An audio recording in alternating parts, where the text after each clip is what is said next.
Hello friends, તો હું લઈને આવી છું ફ્રૂટ સલાડ. શું તમને ફ્રૂટ સલાડ ભાવે છે?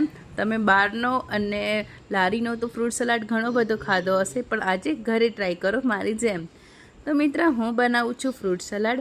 એટલે આજે મેં લઈ લીધું ઘણું બધું, 2 લીટર જેટલું દૂધ. અને આ છે રજવાડી બાસુંદી મિક્સ. હું આમાં કસ્ટર્ડ પાવડર એડ નહીં કરું, કારણ કે કસ્ટર્ડ પાવડર એડ કરવાથી ફ્રૂટ સલાડનો સ્વાદ સારો નથી આવતો.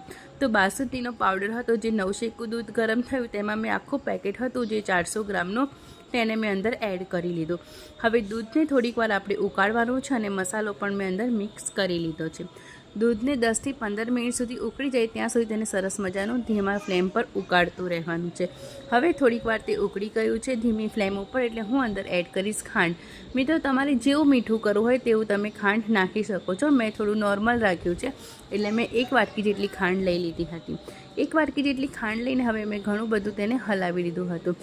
અડધો કલાક જેવું તેને ધીમી ફ્લેમ પર રાખશો એટલે આ રીતનું ઘાટું થઈ જશે. આપણે આમાં કોઈ કસ્ટર્ડ પાવડર, કોઈ કોકો પાવડર કે કોઈ ચોકો પાવડર, કોઈ પણ પાવડર એડ કરવાનો નથી. ખાલી એકલો મિક્સ જે બાસુંદીનો મેં તમને બતાવ્યો હતો તે જ એડ કરવાનું છે. અને તમને જે ફ્રૂટ ભાવતું હોય તે તમે બધું એડ કરી શકો છો.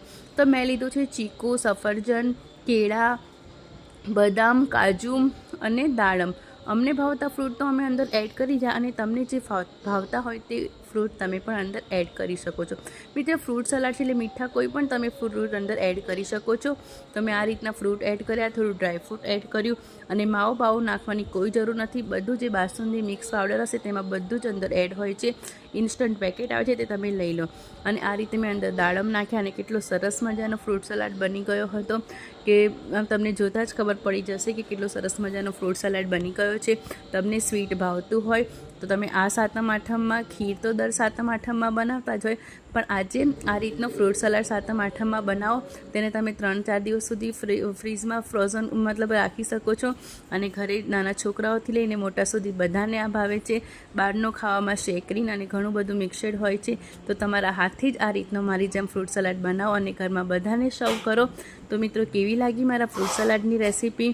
તમને જોતાં જ જો પાણી આવી જતું હોય અને ખાવાનું મન થઈ જતું હોય તો જલ્દીથી મને કોમેન્ટ કરી દેજો, અને હું તમને પણ મોકલી આપીશ આવો સરસ મજાનું ફ્રૂટ સલાડ. પછી મેં થોડીક વારમાં ગ્લાસમાં સર્વ કરી દીધું ફ્રૂટ સલાડ, અને સીધા જ જઈને મને પપ્પાને આપી દીધો ફ્રૂટ સલાડ. તો એ લોકોએ તો ટેસ્ટ કરીને બહુ બધા વખાણ કરી દીધા, પણ તમે પણ જો વિડીયો ગમ્યો હોય તો જલ્દીથી લાઇક, શેર અને સબસ્ક્રાઈબ કરી દો. ચલો મળીએ બીજા અને નવા વિડીયોમાં. તો કેવી લાગી મારી ફ્રૂટ સલાડની રેસીપી, મોહનથાળની રેસીપી, થેપલાની રેસીપી, અને જો હજી કોઈ રેસીપી જોતી હોય તો કમેન્ટ